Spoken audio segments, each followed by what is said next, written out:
Dr. Finbar A. Grant, social political activist, attorney, and philanthropist, and a father. Mr. Wrong, Mr. Wrong. Could you please reach out to the guy now and tell him to start sharing the link?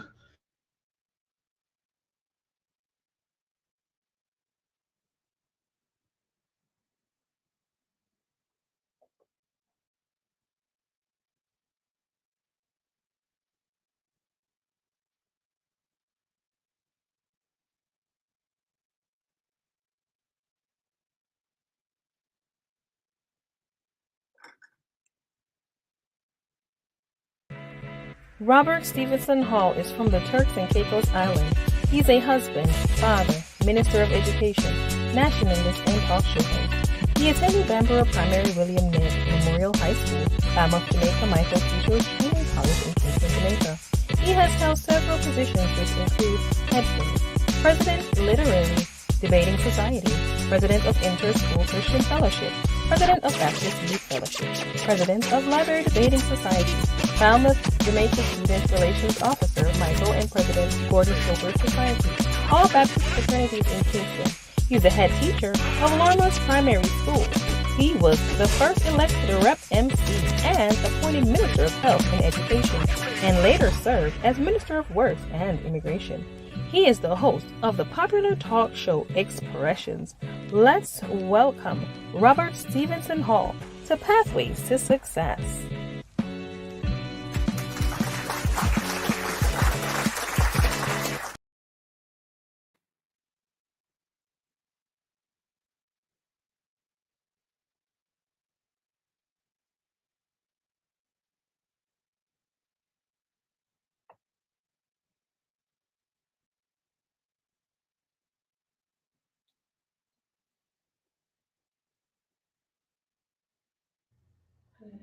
He's not hearing me.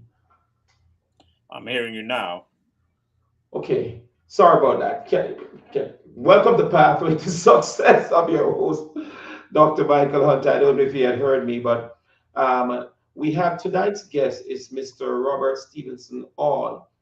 And it's a tremendous privilege to have you, Mr. Hall, on Pathway to Success.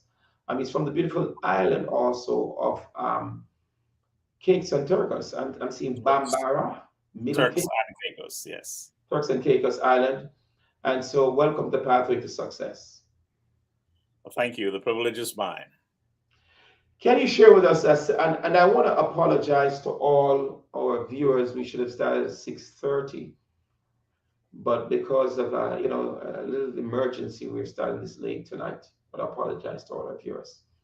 But can you share with us a significant moment or experience from your childhood growing up in Bambara, Middle Caicos, that shaped your life today? Well, growing up in a very loving family with some 8 children, I watched the struggles of my parents, my father who sailed the seas, trading between near Haiti and the Bahamas, my mother who was a housewife, shopkeeper, farmer. And they instilled certain values in me and inspired me through their own efforts to move on to higher heights. And I am forever grateful of the sacrifices that they made in nurturing me and providing me with an educational opportunity abroad, which very few were getting at that stage.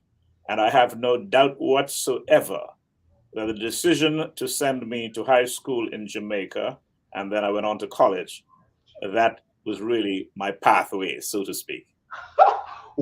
Can I ask you, Mr. Hall, which high school you went to in Jamaica? I went to William Knibb Memorial High School. Now that's many moons before you say, okay? William Knibb is a very good school and it's great for academics. Yes, indeed. Were you ever on the school challenge quiz team or any of those teams?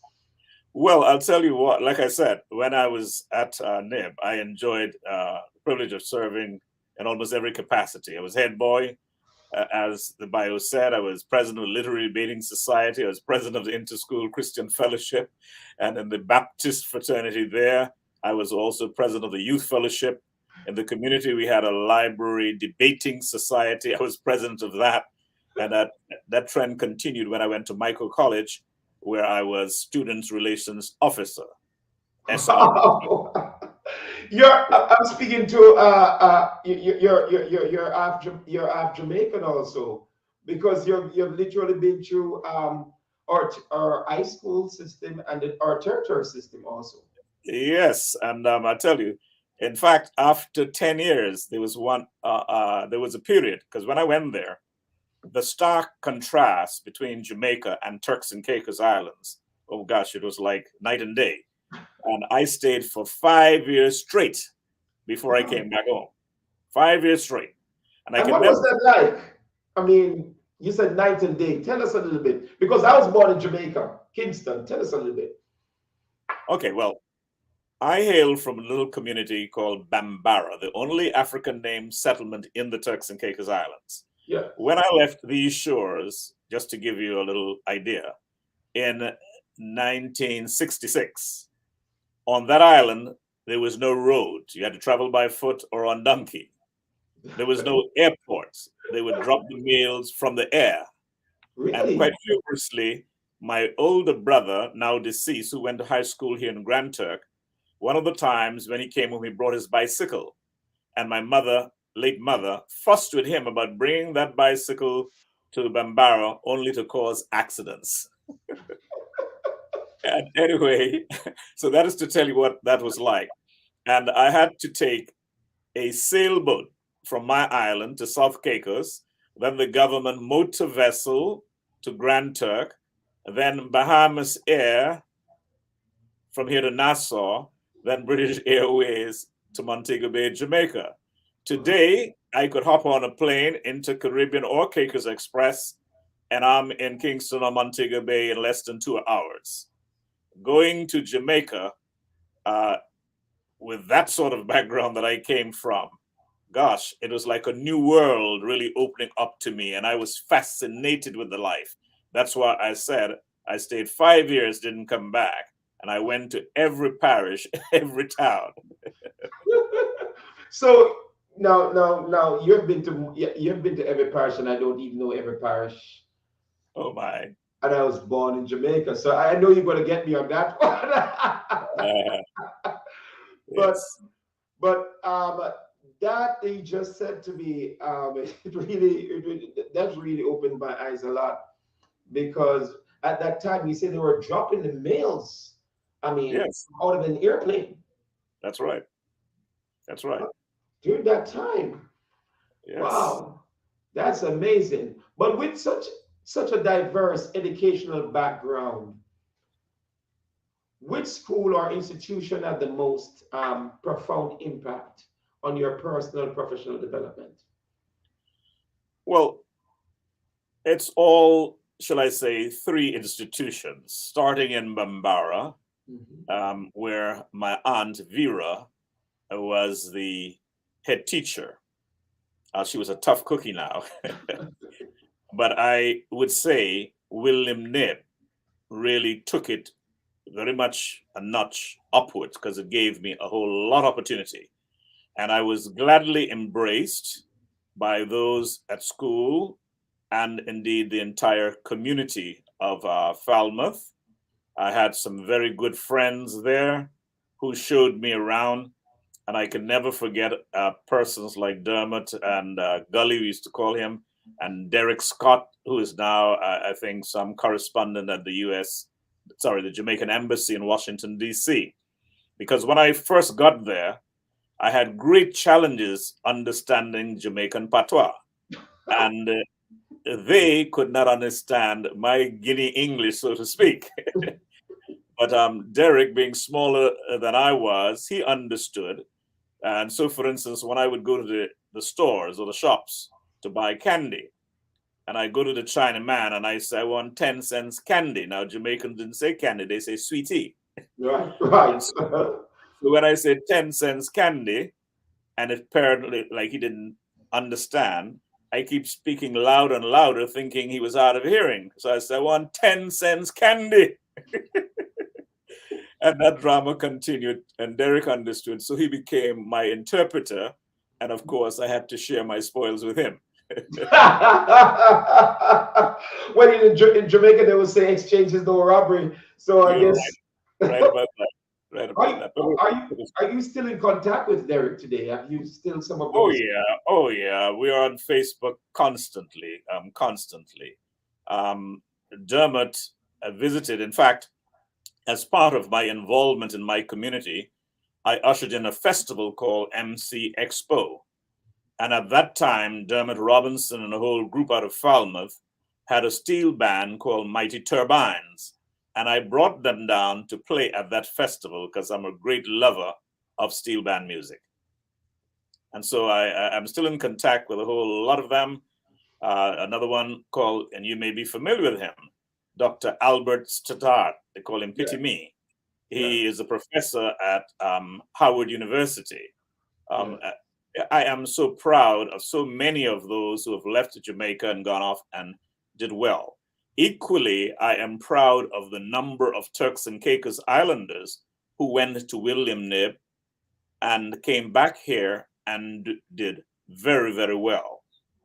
Every one of them, for that matter. Wow, well said. I'm so proud of you also. After going there, you went to Michael Teachers College. My brother went to Michael Teachers College. So, I celebrate with you. He was a Mike Cohen. So that is so great, That is so Right great. there, the But motto was "Do it with thy might." yes, that's the motto. That is the That- motto of Michael Teachers College. But how did your roles, because you have accomplished so much, you went to Jamaica and you excelled in every area. You became a leader. You're outstanding in everything that you did there in Jamaica, as well as when you returned back to your beautiful islands of Turks.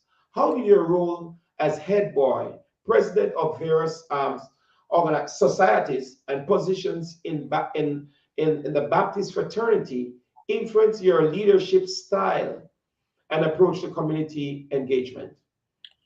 Oh, yes, those roles certainly taught me a lot about dealing with people and even, shall I say, managing people.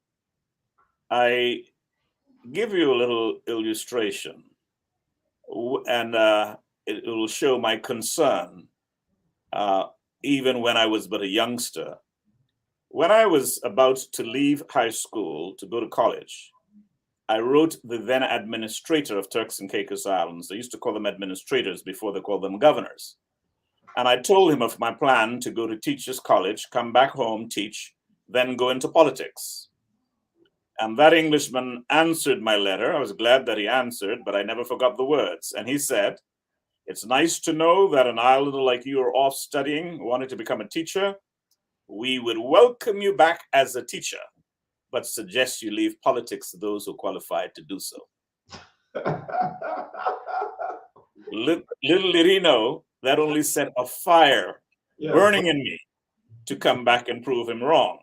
But I must confess, after 10 years in Jamaica, and it was very popular, particularly on the North Coast, Falmouth and the surrounding areas, I had contemplated the idea of becoming a naturalized Jamaican and get involved in Jamaican politics.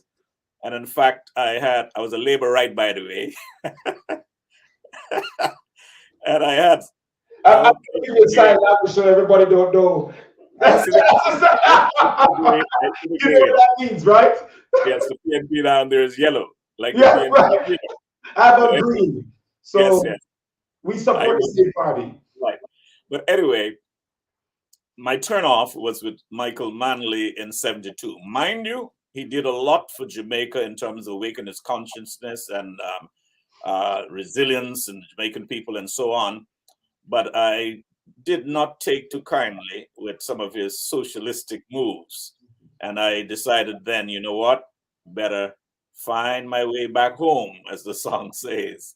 And in '75, I decided to come back to Turks and Caicos Islands taught for about 5 years, then went into politics. Wow, that's powerful.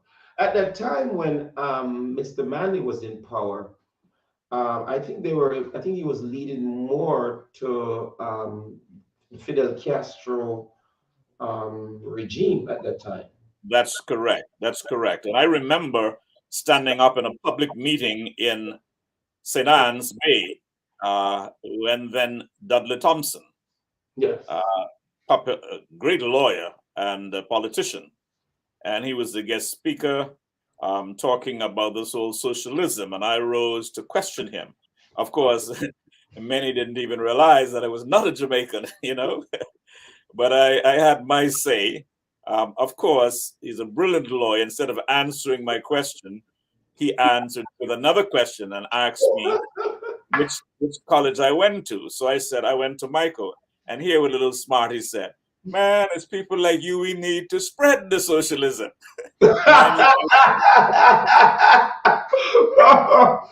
Mind you, I was against a lot of what he was saying. And that was something else. Yeah. And so you see, the different leadership roles that I had down there allowed me to interact with lots of people, even including African ambassadors, mayors, and ministers. Because particularly when I was at MICO as SRO, part of my job was, when we have guest speakers, either for me to do the introduction or move the vote of thanks or assign it to someone else.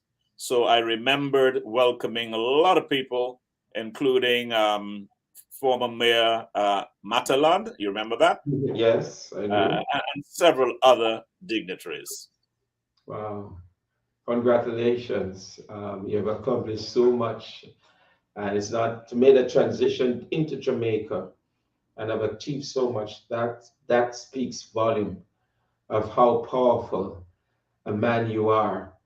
Transitioning from teaching English and geography to school leadership roles, how did these experiences prepare you for your subsequent positions in education?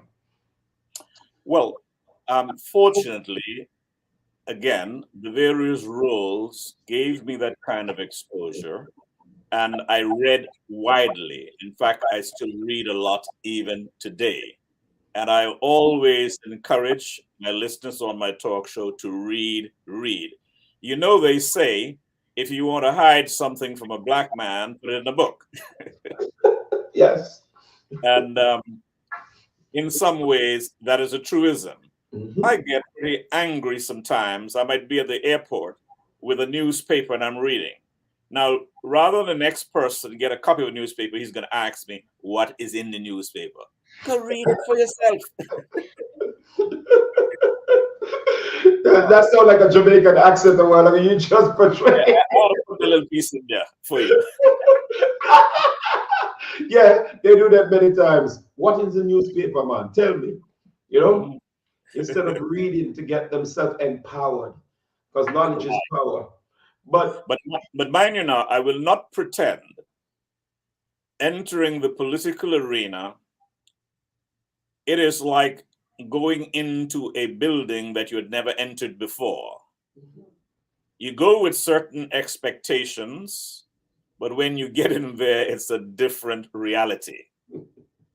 Because being on the outside, I was critical of a lot that was going on, and for that matter, not going on. So I thought that from day one, once I get in there, Robert Hall is going to start to introduce policies and change. Mm-hmm. But then I realized, hey, Robbie, it doesn't work like that. No. It's a consultative process. It's collective responsibility and all the rest. And so as strong a view as you may have, you often have to compromise because of the views of others, or in particular, the majority. And that I have often find hard to deal with, because when I believe in certain principles, I do not like to veer away from them. But they often say diplomacy is the art of compromise. Yes. politics, because the transition from education into a career of politics, particularly serving as a minister and later as a Speaker of the House of Assembly, that must have been that's a huge transition. And you just literally stated, what a little of what that transition was like. But were you able to achieve some of the things that you really wanted to achieve while you were serving as minister and as Speaker of the House of Assembly? Well, indeed, I was able to accomplish a great deal of the things that I set out to do. As Minister of Education, for instance, I am responsible for building the largest school in the Turks and Caicos Islands on an island where there was no high school. And I had to fight the British tooth and nail to get that. I was responsible for upgrading a junior high, just like you had in Jamaica, to full-fledged high school status. I was able at one time to dispense with the common entrance examination to allow many other students to get there. And of course, we were able to increase the number of scholarships. I also headed the Ministry of Health, and I actually built the largest clinic at that time, health facility on Providenciales, upgraded others, introduced various programs. So when I look back, and of course, if I went to the area that I represented, Middle Caicos, I earlier talked about having no roads. I gave them their first paved road. Now, congratulations. Yeah, and when that happened, again, that was a major fight with the British because we were not as well off as we are today with balanced budgets and surpluses over $100 million and, there in the bank and so on. At that time, the British financed capital aid projects such as roads, schools, what have you, and you had to economically justify them. And so there was about 12-mile stretch of road. They didn't want to give me the full 12-mile or pay for it. They just wanted to go from one settlement to the other, about 9. And I said, no way, we have to link it straight through to the other settlements from Kongba to Lormas. And so to achieve that, what I had to do is to reduce the standard width of the road. And so we had a narrower strip of paved road. But of course, at that time, there weren't too many vehicles. But like I had argued with them, give us paved roads and there will be more vehicles. And obviously that happened.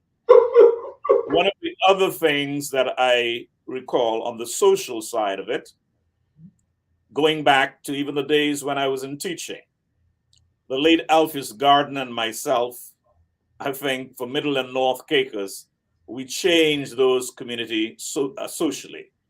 Although they were not far apart, school children hardly ever traveled from one to the other unless it was to accompany their parents to a funeral or a wedding or something like that.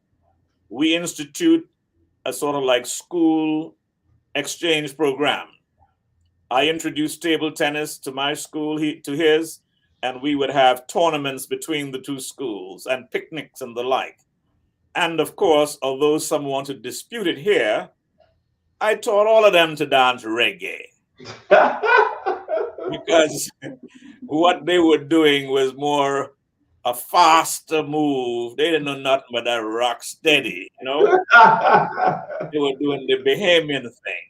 And I also, being a lover of steel band music, after I introduced my Island Festival MC Expo, I not only brought down a group to perform, but I had steel band made for every island in the Turks and Caicos Islands. So, in no way boasting, but there are those things that through the grace of God and the government that I was a part of, that we were able to do that.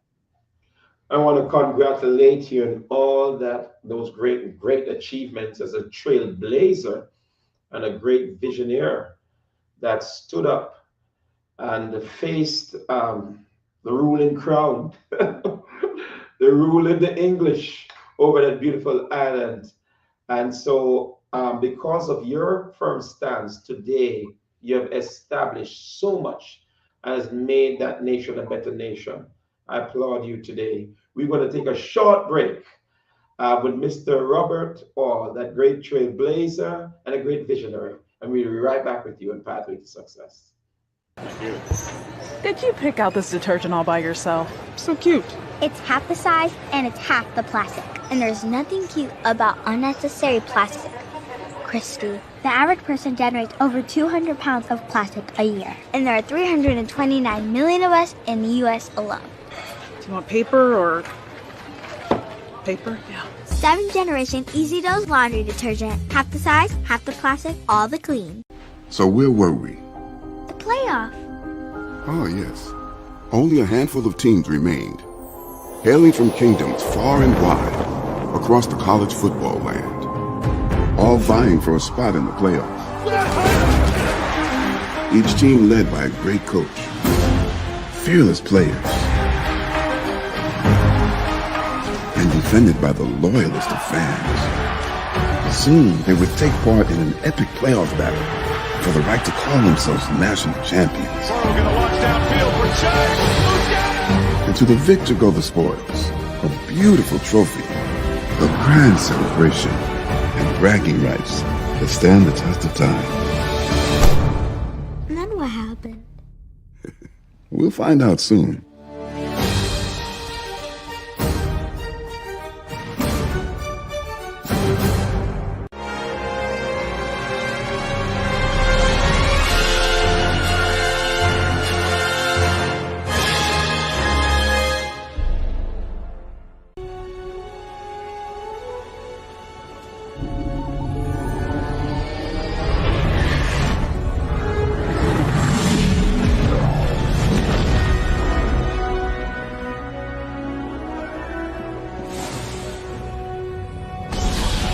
Ready?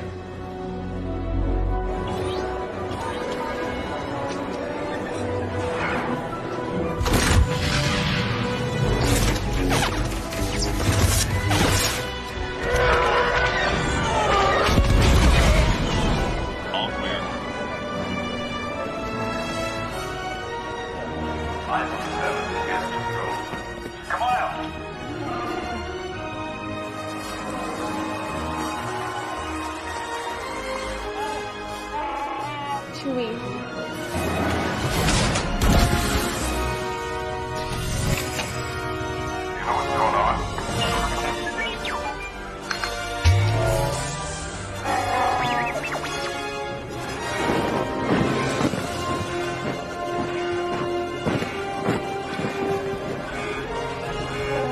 This ship is now under the command of the First Order.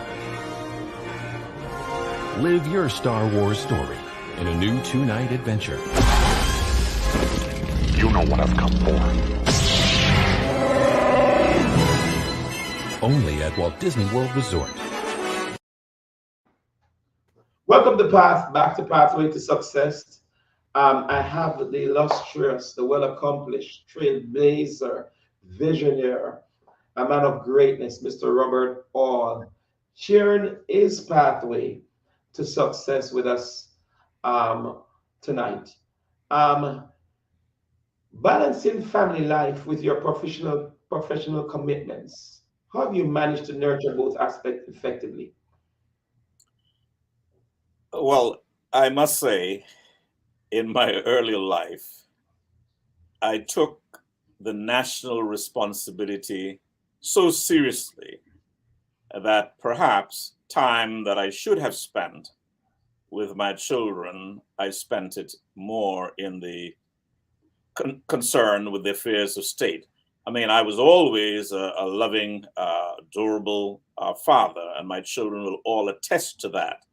Today, I have 3 lovely daughters and 2 grandsons. I had 1 son, product of my Ocherious Jamaica days. Congratulations. The sad part about it, I guess he was so much like me, the two of us could not exist together here. And unfortunately, several years ago, he got killed in a car crash in Providenciales. Oh, I'm sorry But to hear. I My brought him, condolences. I brought him here from when he was 4 years old. And he was a brilliant young man. Actually, at school, he was a great sportsman, one of the better sprinters, softball player. And academically, he finished among the top 10 in the entire Caribbean in the CXP examinations. But like I said, unfortunately, he passed away. And but as I said, the early years was very, very much time consuming because you see, we did not have the financial resources we have today. So you have to be constantly thinking, strategizing how you're going to accomplish certain things.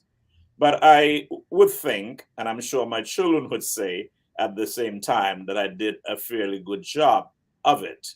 And I was married to a lovely lady, and we had an excellent relationship. Unfortunately, after 16 years, she succumbed to lupus. I grieved for about 6 years, and then I remarried, and I have now been married for 18 years. I would not say that in my current marriage that will we enjoy a good relationship as parents, and I need not say more than that. Okay, but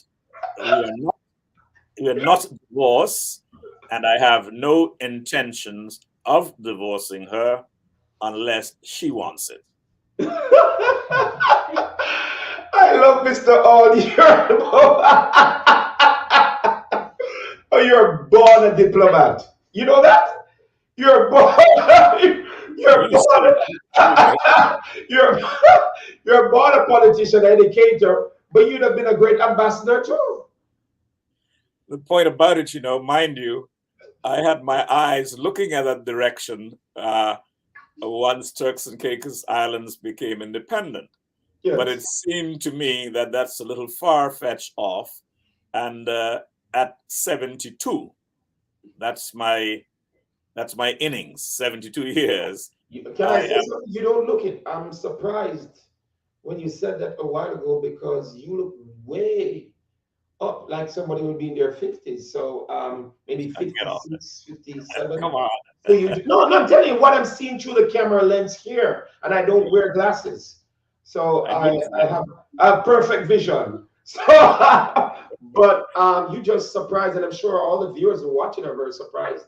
You just say that you're in your 70s. That's I thank God. Like I said, except for some bad knees, I have not had to spend the night in the hospital. That's good. And what is your secret to this peace and tranquility and this great health you have today? Because you've been an educator, you have also been in politics. Now that's a lot of work. Well, I think the key to it is how you manage stress. Yeah. Some people allow the burdens of life to put them down, and they're stressed out over it. It affects their health. And I often say, do the things you can, and those you can't, leave it to time, but keep on pushing. It is no point crying every day, oh, the money I'm making is not enough. Try to adjust yourself and make do with what you have and hope for that better day. And don't keep grudges. I always say on my talk show, if my good Lord should call me tomorrow and the pathway, talking about your pathway, yes. The pathway to heaven was a matter of not holding anything against anybody, I can say I have nothing against anyone. And I do not feel that I have any personal enemies. There are those who may not like my approach to things. There are those who might not like my political stance, and they're entitled to that. but I want them all to know from the depths of my heart, I care for everyone. I love everyone. I have no personal feelings about anybody. That's good. Congratulations. I like that. As a seasonal host of a popular talk show, Expressions, what themes or discussion do you find most compelling to engage your audience? Well, here in the Turks and Caicos, people love politics. So if I put up a topic where they think I'm going to bash the politicians, the government of the day, oh yeah, they're going to tune in to that. I mean, mind you, I think I have a pretty good follow anyway. If we're going to talk about immigration matters, yes, you're going to get a lot of interaction. You see, because unlike most of the other Caribbean islands, in this case, we are unique. Just 90 miles north of Haiti and Dominican Republic, we have an influx of illegal Haitian immigrants. Every month, we're sending, interdicting and repatriating several hundreds of them, costing us anything between $6 and $8 million a year. This is a vexing situation, and Britain, who is responsible for external affairs, defense, and so on, they have consistently been negligent in their duties. They would send battleships, or they did, down to the Falkland Islands, which had far more sheep than people. Right. But when it comes to Turks and Caicos Islands and doing what they ought to be doing, they tend to say, that's up to you all. And so, there are those kinds of issues that generate a great deal of emotions and excitement. But I cover a wide range of subjects, from the Russia-Ukraine war, the Israeli situation in Gaza, and the pending problems in Venezuela with Guyana, where Venezuela wants to seize 2/3 of Guyana. In fact, they had a referendum today in Venezuela, which, if it succeeds, would give the government there to use the military to take over Essequibo, 2/3 of Guyana, that is rich in natural resources, particularly oil. Now, of course, I always tell my Turks and Caicos Islands people, we have to be concerned about these things, because what happens elsewhere bound to affect us. For instance, when you had 9/11 in the United States, all our supermarkets were empty. You see what I mean? Yeah. And we grow little or nothing here. And so if there's a major conflict, and of course, if it happens down there, then the United States would get involved on the Guyanese side. And so I hope that Maduro and Venezuela is only posturing for their own local political consumption, but would not take that stupid step to try to intervene militarily. Well, you and I know that's why you weren't in agreement with Mr. Manley during the time when you were in Jamaica. That dictators, they're not thinking like how you're thinking or you and I think. They say power corrupts, and absolute power corrupts absolutely. Yes. And so what they're going to try to do is really to step in and take over. Then we're going to have America's military even being stretched more to go into Guyana now to help the Guyanese out, because I'm sure America have interest also. Oh yeah. And you see, a great deal of the conflicts around the world has to do with energy. Yes. Has to do with oil. Yes. Whether it's in Gaza, which is rich in oil, or Ukraine or wherever, a lot of it is connected to oil. You have been an advocate for independence. How important is that for your beautiful island to have its own dominance, voice, don't have to depend on a sovereign nation as England? Yes, indeed, I am, and unapologetically so. I do not think that God has endowed any Englishman with more wisdom than we have. I love it. I like that. I like that. Go ahead, Mr. Herbert. I'm enjoying it tonight. Go ahead. I don't believe in this day and time, after over 300 years association with the United Kingdom, that some person sitting in high office in the United Kingdom, not having set foot in these islands, can overrule legislation duly passed by our elected House of Assembly. That to me is something of a long gone era, and we should be moving forward towards self-determination. There are many within these islands who would say, oh, we're too small, our population is small. I often cite St. Kitts and Nevis. When they went into independence, there's only about 35,000 people there then, okay? And they were then dependent on sugar and agriculture. Now they have gone on to tourism. Here, yes, it's mainly tourism. And although we're trying to diversify the economy, that's a challenge. But our economy has been doing well, and I dare say one of the best in the region. And that is why we have so many persons flocking to our shores. In Providenciales, our main tourist resort island, we have something like 92 different nationalities existing there, come in because of the opportunities that are there. And I do believe that we can sustain ourselves. Now, I know and I remember when Jamaica was talking about going into independence, there were those who say, why take that move and then become international beggars? You don't have to be international beggars. The world today is more interdependent, and there are a number of agencies that would provide grants for various things through UNESCO and other agencies. And, and with proper government. And now we have enough measures in place to make sure that there is good governance. I believe the future for Turks and Caicos Islands can be bright as an independent nature.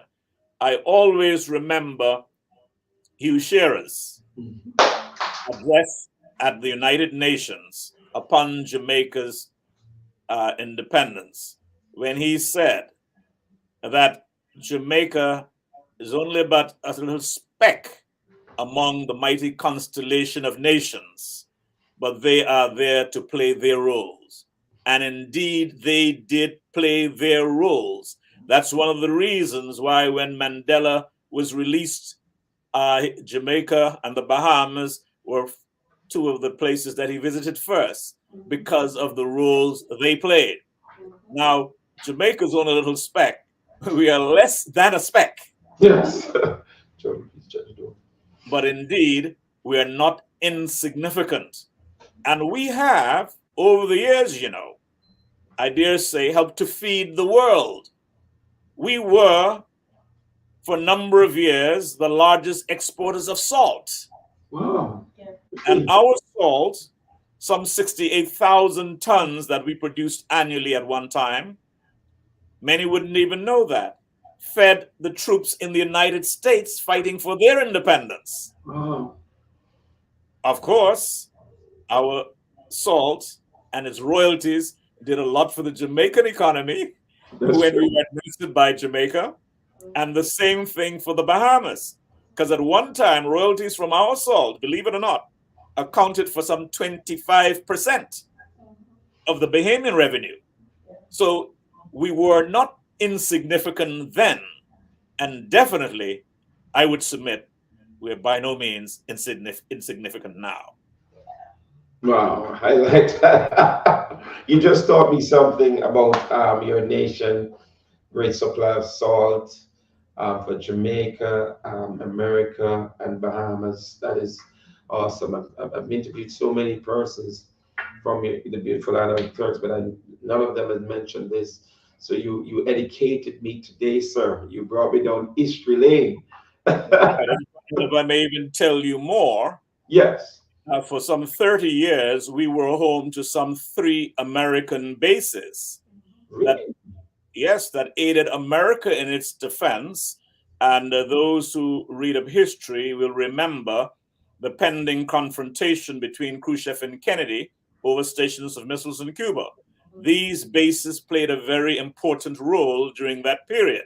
Of course, with modern technology, they did away with them.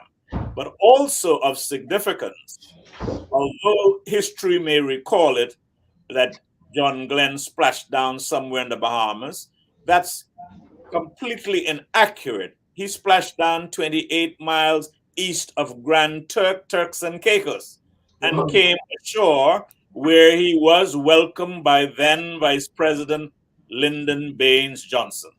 So there you have it. We have been playing our role in history all along, and I look forward to the challenges of the future and the roles that a new Turks and Caicos Islands can play on the international scene. You sound like the person, the prime minister, the premier.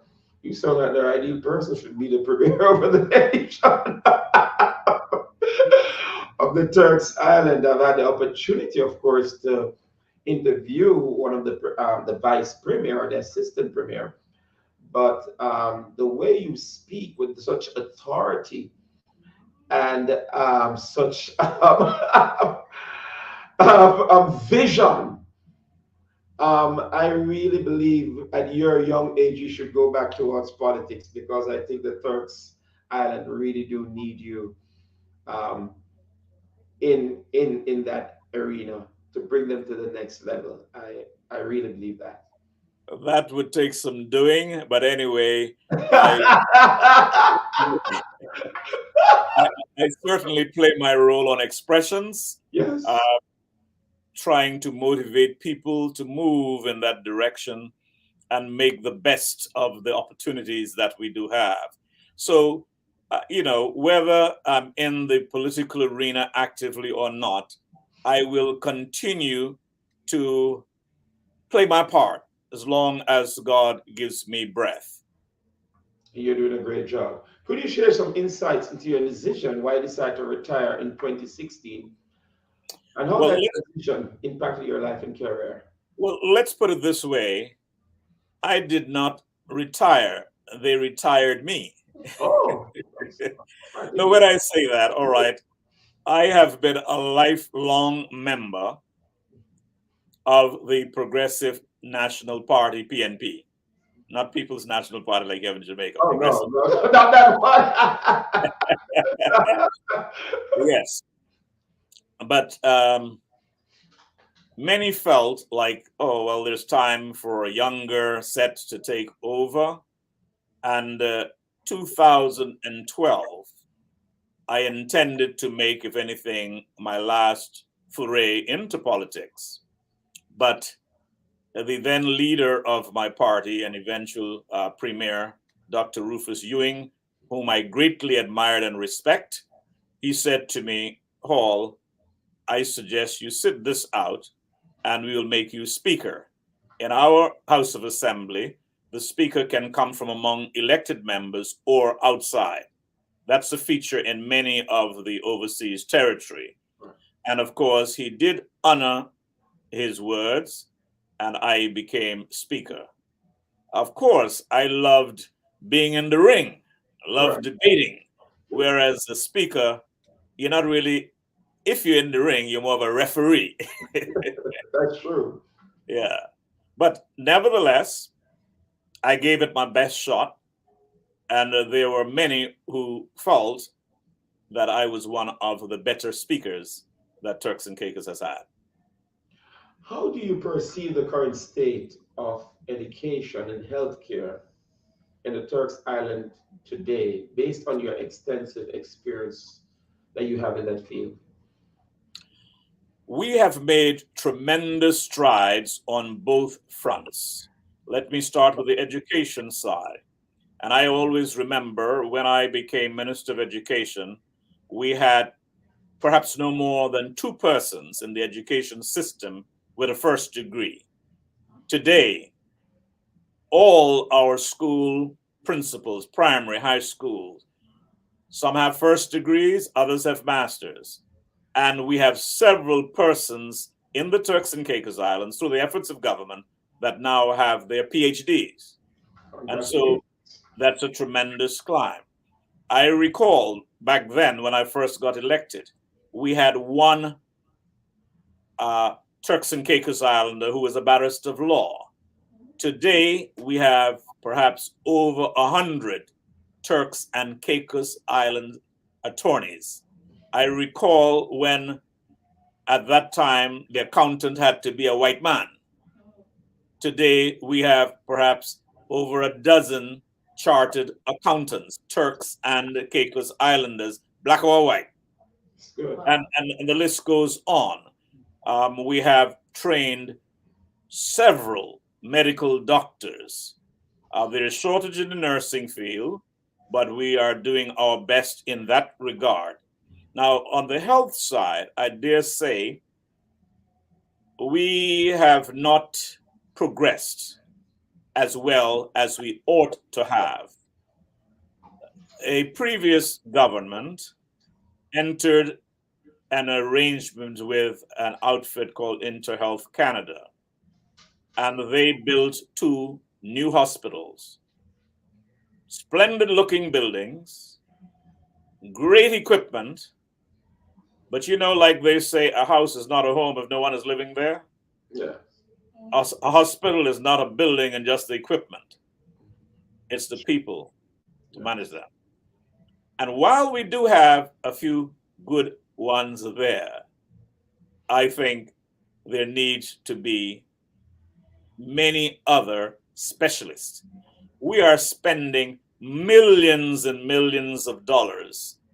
Jamaica is doing good from Turks and Caicos because we send a lot of our patients there. So they're making several $1 million off us each year. So is the Bahamas, to a less extent Colombia and the United States. And you know, like I say, today the emphasis should be in treating our people here in the Turks and Caicos Islands. Now, I'm mindful that even in Jamaica or the Bahamas, you do send off certain cases elsewhere. And that will always be the case, all right? But I believe we can do much more here. And so I am not satisfied that we have made enough progress on the health field. And I'm sure others here in the Turks and Caicos Islands would join me in that sentiments. Given your multifaceted career, what advice would you offer to aspiring leaders looking to make a meaningful impact in their communities or in that nation in the era of politics? Well, what I have always said, and I do that on my show all the time, to begin with, read. Read. There is a wealth of information and knowledge, whether on the internet, if you don't like reading books today, all right? That is ever so important. Just for example, I've listened to many politicians make some of the driest speeches they can be, putting people to sleep. Inject some humor. Inject some powerful quotes to bring out your message, like I often do. And by the way, one of my favorite quotes comes from one of your national heroes, Marcus Garvey. And he said, "The ends you serve that are selfish will take you no further than yourself. But the ends you serve that are for the good of all in general will take you even to eternity." Wow, that's powerful. Quotes can go a long way in helping. So read and make use of your opportunity. You may have knowledge, but if you cannot deliver, speak to the issue in an interesting manner, you would lose the people.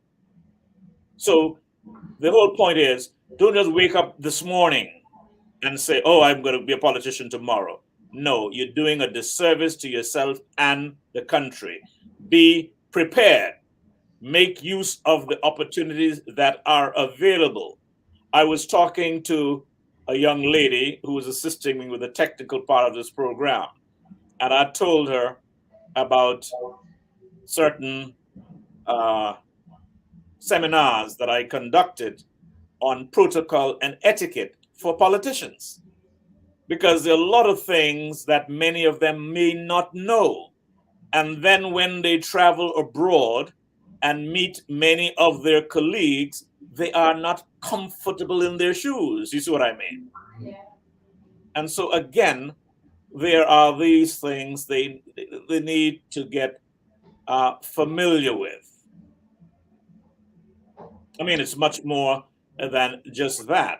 And by all means, if they're interested in politics, you need to know or be familiar with your country's constitution. You need to be familiar with your country's history. It's true. I coined a phrase that has become very, very popular through Turks and Caicos Islands, and many speakers have used it as their themes.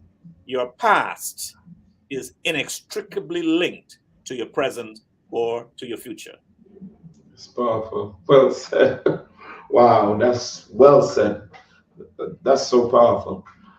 Looking ahead, what aspiration or goals do you have for the future, both personally and professionally? Well, like I said, I plan on continuing on expressions for a while. Mhm. And if the powers that be get tired of me being here, then I will go back to my own private one, Robert Hall Speaks. Right. But like the song says, if I had a hammer, I'll hammer in the morning, Yes. I'll hammer all over God's land. Well, I mightn't have a hammer, but I have a microphone. And I'm going to speak all over God's land here in Turks and Caicos and via the internet worldwide. Oh, yeah, I will. And so that is more my focus. Of course, on a voluntary basis, I would still visit the schools, go to the community college, give lectures and things like that.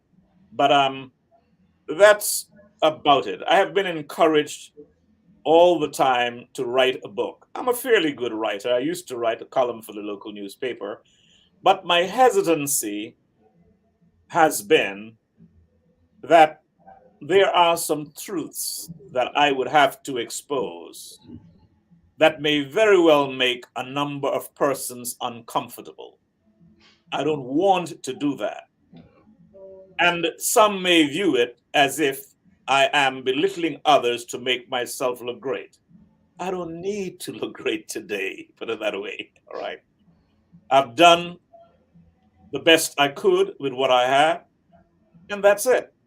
But there are those things and certain realities that we must face.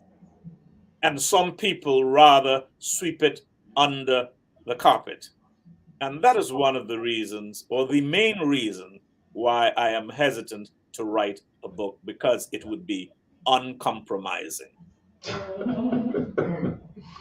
Well, I want to thank you, Mr. Robert All. What a great interview this was, sharing your pathway to success and all the great achievements that you have achieved over your lifetime, and also the great accomplishment, the things that you have implemented in that beautiful island of Turks. I've never been there before, but I'm looking forward to visit there pretty soon. And you're a great treasure, a great gift to humanity. Jamaica, Turks, America, anyone who tune into expressions, I tell you that they glean so much from a great man. I want to thank you so much, sir, for taking time out of your busy schedule to share with us your wonderful history and your pathway to success. I am humbled by your kind comments, and I want to thank you most graciously. And I do hope that your father um, improves and feel well. And you too, continue the tremendous work you are doing, and may God forever bless you. Thank you so much, sir. Great, great, great, great, great general of our time. Great, great trailblazer. In the bite of the week, whatever God has put your hands to, do it. God has imparted great knowledge, a gift upon you. Use it well. Use it well to inspire others to greater dimension in life. Have a great week from us here at Pathway to Success. Thank you again, Mr. Thank you. Hall. Thank you.